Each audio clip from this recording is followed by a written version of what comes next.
Hi, I'm Dr. Deva Boone of the Southwest Parathyroid Center. Today, I want to get into the details of diagnosing primary hyperparathyroidism. This is one of the things that people come to me for the most often. They come with labs, their calcium and PTH levels, and they really want to know, do I have parathyroid disease or primary hyperparathyroidism? So today I want to go over some case scenarios, show you some labs, and figure out if you can figure out whether they have primary hyperparathyroidism or not. These are actually the slides that I often give to doctors when I'm trying to explain how to diagnose primary hyperparathyroidism. So you're getting the same thing that I usually say to other doctors. Okay, so I am going to transition here to introducing my new hit game show, Is It Primary Hyperparathyroidism? All right, so let's get started.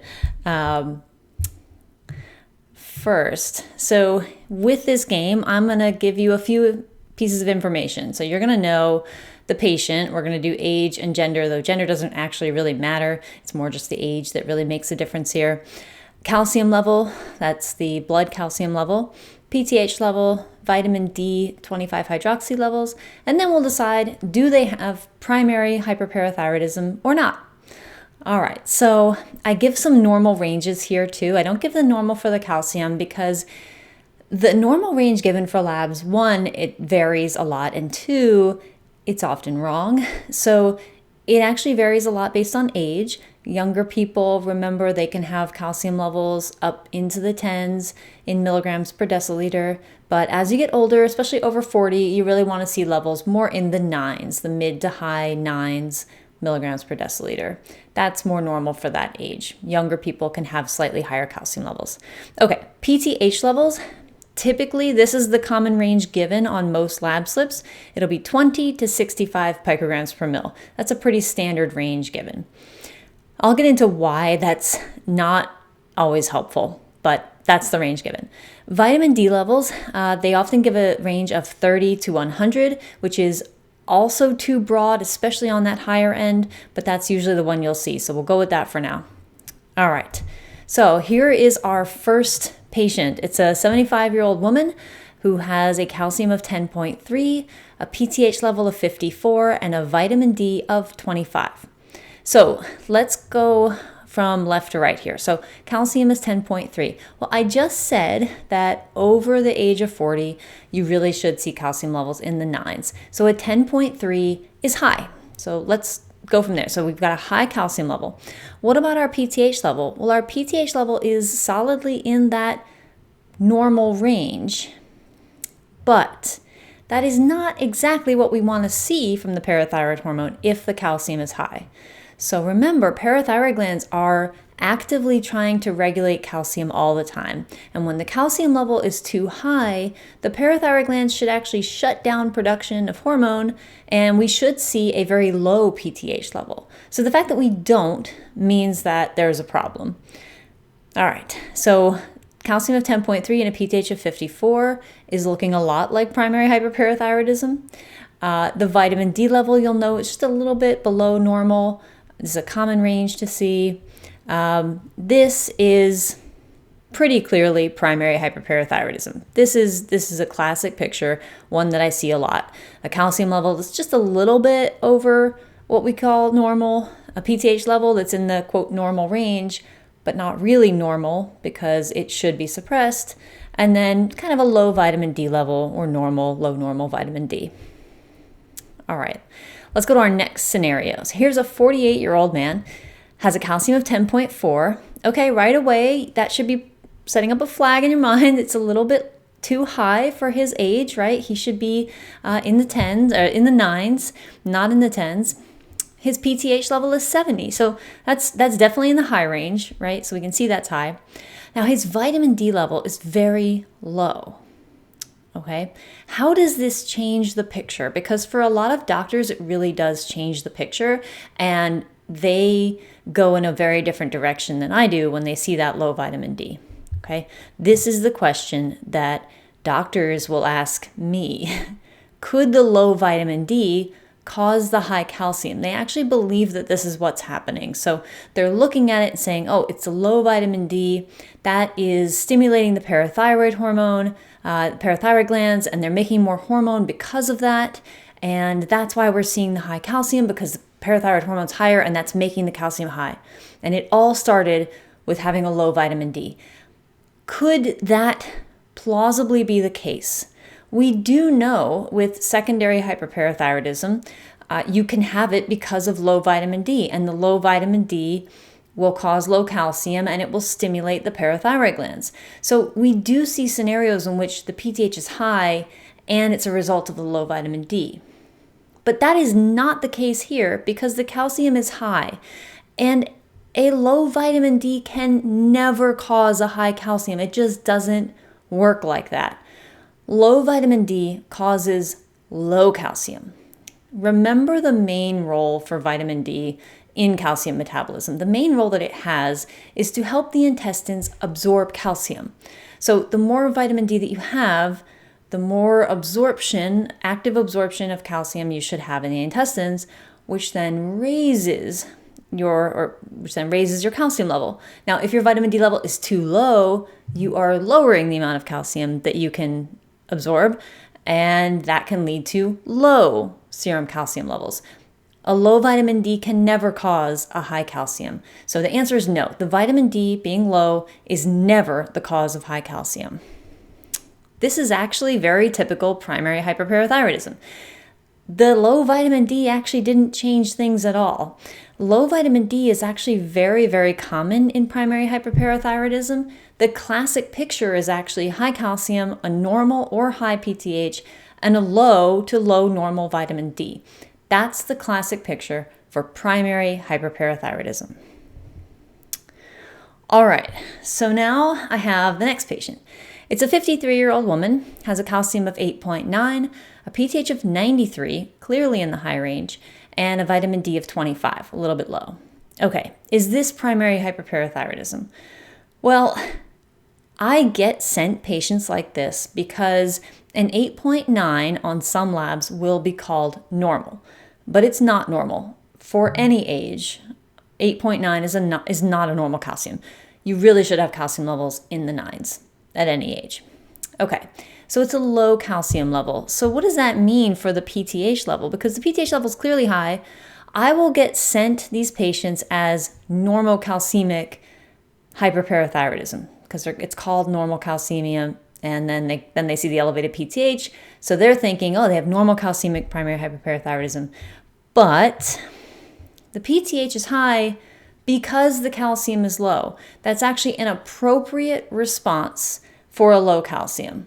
So you have a low calcium, parathyroid glands respond to that, they make more PTH, and the PTH is high. This is completely appropriate. This is the parathyroid glands doing exactly what they are supposed to do.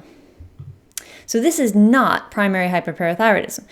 In primary hyperparathyroidism, the glands are acting inappropriately. It's not an appropriate response. So in our 48-year-old male, for example, the PTH of 70 is not an appropriate response to a calcium of 10.4. But in our 53-year-old, that's absolutely an appropriate response to that calcium of 8.9. So I really encourage people to think of PTH as appropriate versus inappropriate rather than normal versus abnormal, because the lab slip won't do that. The lab slip will show you a normal range and it'll flag anything that's abnormal. But really, the important thing is whether or not the PTH is appropriate for the calcium level or inappropriate. Okay. So in this case, this is secondary hyperparathyroidism. Secondary hyperparathyroidism is when the parathyroid glands are overworked, they're making a lot of hormone, but it's in response to something else. They're doing it because they have to, because that's their job, and they're doing it because the calcium is low. So this is kind of a classic picture for secondary hyperparathyroidism, and we'll get into why you might have that. A common reason for labs like this would be after a gastric bypass. So if somebody's not taking calcium supplements and they had a gastric bypass, commonly you will see something like this, a low calcium, rising PTH levels, low normal to low vitamin D levels. Okay, next one. So I have an 80-year-old woman, has a calcium of 11. Now this is going to be flagged as high on any lab slip. This will be flagged as high. PTH of 12, which is below the normal range, and a vitamin D of 30, just at that borderline of normal. Okay, what's going on here? Well, so our calcium's high, we can all agree on that. And what's happening with the PTH? The PTH is actually low. That's an appropriate response because parathyroid glands should see the calcium level, they should react to it, and they should stop making hormone because the calcium is high and you want to allow the calcium to drop down. The calcium is not dropping down, and so the PTH is remaining in that low range. That's completely appropriate. So this is not primary hyperparathyroidism, most likely. There are a few rare cases where you can have primary hyperparathyroidism with very low PTH levels. I have operated on some of them. They do have primary hyperparathyroidism, but in general, in almost all cases with labs like this, it's not going to be primary hyperparathyroidism. It's probably something else. And you would not even consider primary hyperparathyroidism until you ruled out all of those other things. So that requires a much more in-depth discussion. But you have to rule out the other things. Most likely this is not primary hyperparathyroidism. All right, next one.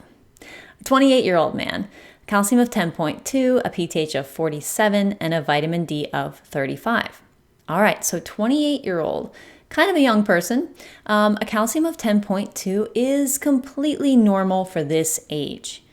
Occasionally, lab ranges will show a normal between 9 and 10.0, and I'll get sent a 20-something young adult with a calcium like this, 10.2, and their doctors flagged it as high, and they send to me for primary hyperparathyroidism, but it's not. This is normal. These are normal labs for a 28-year-old. PTH is in normal range, the vitamin D is normal. This is actually completely normal. Now, as he gets older, we should start to see the calcium level kind of trend down. It shouldn't be trending up, and we really shouldn't see the calcium level at this point going above the mid-10s. But a 10.2 right now in your 20s, that's fine. So this is not primary hyperparathyroidism either. All right, a 42-year-old has a calcium of 9.8, a PTH of 70, and a vitamin D of 22. Okay, this scenario I get a lot as well. So this calcium level, 9.8, is perfectly normal. For somebody in their 40s, mid to high 9s is perfect. The PTH level, though, is out of range. It's elevated. It's not normal. And the vitamin D level is a little bit low. So I get these patients sent to me, again, for primary hyperparathyroidism. And in most cases, this is not primary hyperparathyroidism. This would be typically a form of secondary. Often when I see labs where the calcium is staying in the normal range, the PTH is just above normal, not way out of normal, but just out of normal. It's often due to a vitamin D deficiency or some absorption issue with calcium. So for example, if you're having chronic diarrhea due to any cause, that will give you a picture like this, where the parathyroid glands, they're clearly working a little bit harder to keep the calcium up. And it is working, they're keeping the calcium in range, but they're having to work a little bit harder. So you'll see this with chronic diarrhea. You'll see this after a gastric bypass for people who are on adequate calcium and vitamin D. Their calcium level it can stay in the normal range, but the PTH is always a little bit higher than the rest of the population. In this case, maybe it's a vitamin D issue because the vitamin D is a little bit low, and that can bump up the PTH a little bit because it makes it harder to get enough calcium from your diet.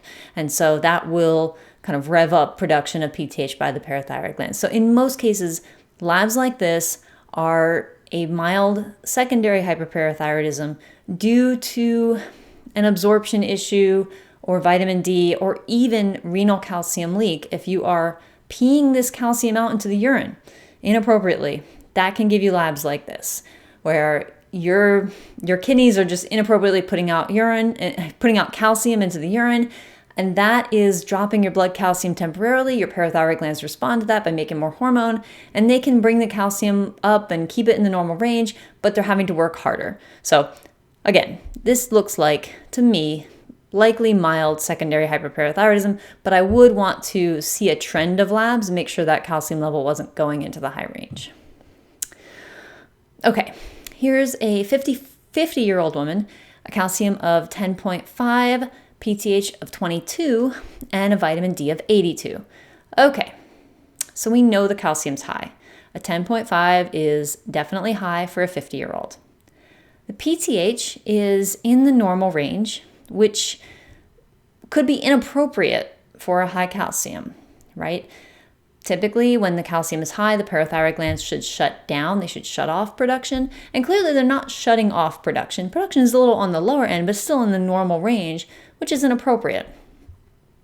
So is this primary hyperparathyroidism? Well, the key to this one is to look at that vitamin D. So the vitamin D, now you'll see it's not in the toxic range. It's actually on labs. It'll often be given as normal range. But I can tell you that for a lot of people, they don't typically get to these levels unless they're on supplementation. And if they are on high dose supplementation, getting them to this level, that can cause high calcium. I don't see this for mild supplementation with vitamin D. I don't see it for people who take small doses every day. I typically see this when people take high doses like 5,000 units a day or more, and typically over a long period of time. Vitamin D is fat soluble. It tends to build up in your system. And if you're at the point where you have a vitamin D level that's always above 60 or above 70, and you starting to have high calcium levels, it could definitely be the vitamin D doing it. And when I see this, interestingly, I don't see the PTH go into the very suppressed range. It actually goes into that low normal range. All right, so vitamin D, just to recap, it's aids the intestines in absorbing calcium, okay? It's actually not really a vitamin because by definition, a vitamin is something your body doesn't produce. So it's not exactly a vitamin by definition. And you have to think of it as a hormone because it is a hormone. It has the same base structure as a lot of other hormones like sex hormones in your body. So it acts like a hormone. And what does that mean? Well, the biggest thing it means is that a tiny amount can do a lot, can have big effects. Excess vitamin D will raise your calcium at some point. This is different for everybody. Some people can tolerate vitamin D levels in the 80s and they don't have abnormal calcium levels. They're fine with it.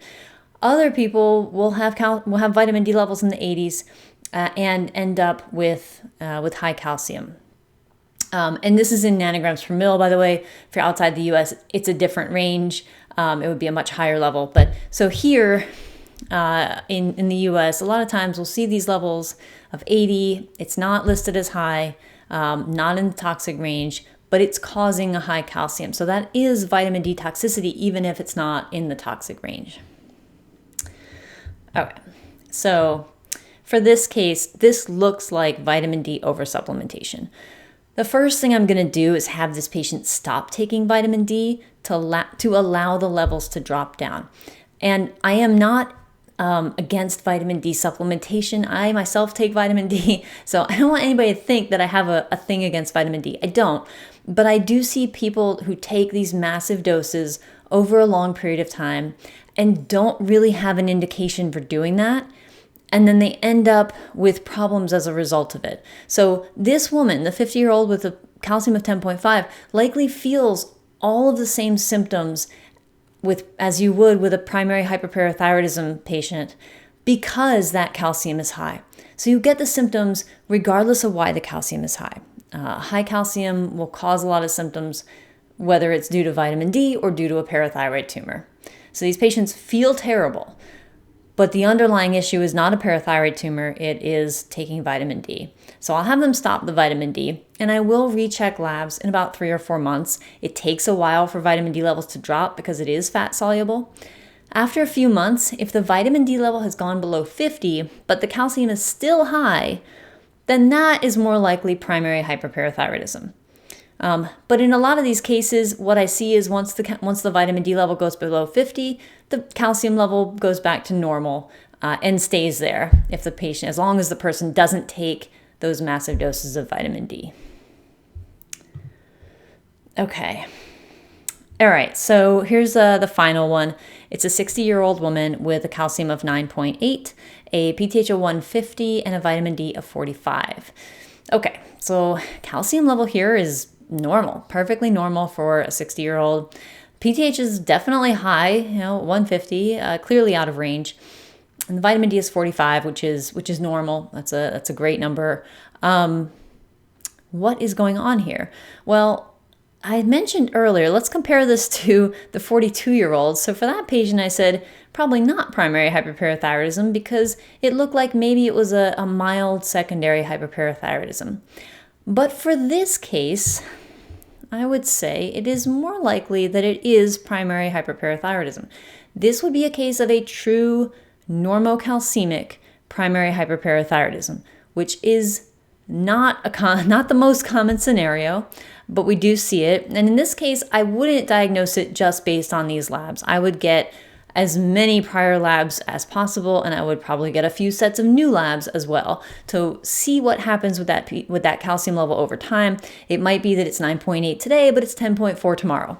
You do see those kind of fluctuations with calcium. So I would want to get more information, and likely I would end up, if the labs stayed in this range, so high normal calcium levels, clearly elevated PTH levels above 100, normal vitamin D, no real reason to have secondary hyperparathyroidism. So I would ask about bowel habits, about surgeries, gastric bypass, all of that. If I can't see any reason why they would have secondary hyperparathyroidism, or if it seems inappropriate, for their reason, then I would diagnose normal calcemic primary hyperparathyroidism, and I would treat that like every other primary hyperparathyroidism diagnosis, meaning with surgery, etc.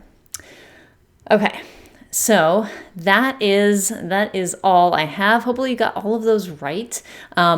Again, to review, the diagnosis is really based mostly on calcium and PTH levels. Vitamin D occasionally is really helpful, but most of the time you kind of can figure out where it's going, where you're going to go with the diagnosis based on the calcium and the PTH level. So I hope that was a good demonstration of that. If you have any questions or comments, please put them in the comments. I will try to address any questions you have also. All right. I hope that was educational. Take care.